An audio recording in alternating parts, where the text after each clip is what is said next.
दोस्तों बड़ी खबर आ रही है, आपको बता दें प्रयागराज में एक ही परिवार के 5 लोगों की हत्या कर दी गई।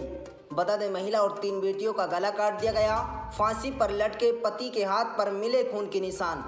दोस्तों बता दें प्रयागराज में शनिवार को बड़ी और दहला देने वाली वारदात सामने आई है। यहाँ एक ही परिवार के 5 लोगों की हत्या कर दी गई। वारदात नवाबगंज थाना क्षेत्र के खागलपुर गांव की है। पत्नी और 3 बेटियों को धारदार हथियार से मौत की घाट उतार दिया गया। वहीं पति का शव बाथरूम में फांसी के फंदे पर लटका मिला है। पति के शरीर पर धारदार हथियार के जख्म तो नहीं है, लेकिन हाथ और बनियान पर खून की छींटें मिली हैं। मृतकों में पति पत्नी राहुल तिवारी जिसकी उम्र 42 वर्ष है, प्रीति जिसकी उम्र 38 वर्ष है और 3 बेटी माही, पीहू और पूहू शामिल हैं।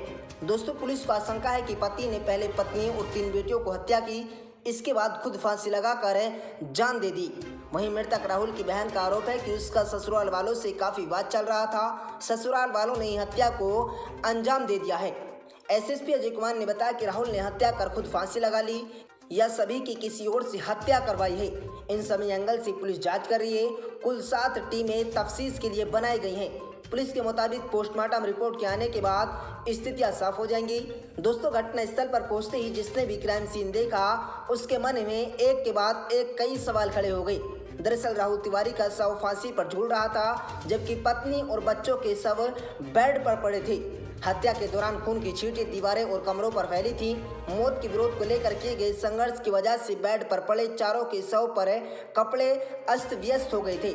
इतना ही नहीं, महिला के पैरों में तकिया में खून लगा था। चौंकाने वाली बात यह है कि बाथरूम में फंदे पर झूल रहे राहुल के शरीर पर जख्म तो थे ही नहीं, लेकिन बनियान और हाथ में खून लगा था। दोस्तों 5 लोगों की हत्या की जानकारी मिलने पर सीएम योगी आदित्यनाथ ने संज्ञान लिया है। सीएम ने अधिकारियों को तत्काल मौके पर पहुंचकर निष्पक्ष जांच कर दोषियों के खिलाफ कड़ी कार्रवाई करने के निर्देश दे दिए हैं।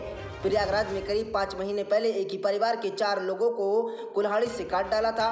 मृतक में पति जिसकी उम्र 50 वर्ष है, पत्नी 45 वर्ष है, 17 साल की बेटी और 10 साल का बेटा शामिल था। घटना फफवाऊ थाना क्षेत्र के मोहनगंज फुलवारिया क्षेत्र की है। शवों से बदबू उठ रही है तो पड़ोसी मौके पर पहुंचे। घर का मेन गेट भी टूटा था। माँ बेटी के कपड़े भी अस्त व्यस्त पड़े थे। बता दें प्रयागराज में 2 साल पहले एक ही परिवार के 5 लोगों के गला काटकर हत्या कर दी गई। मृतकों में परिवार का मुखिया, उनके बेटे, बहू और 3 साल के 2 बच्चे शामिल थे। वारदात गंगापार के सोराव के यूसुफपुर गांव में हुई थी। घर में विजय शंकर तिवारी जिसकी उम्र 58 वर्ष है, उसके बेटों सोनू तिवारी जिसकी उम्र 32 वर्ष है, बहू सोनी तिवारी जिसकी उम्र 28 वर्ष है और 2 पोते कान्हा जिसकी उम्र 7 वर्ष और कुंज 3 वर्ष का खून से लथपथ शव पड़ा था। सभी की हत्या गला काट कर की गई थी।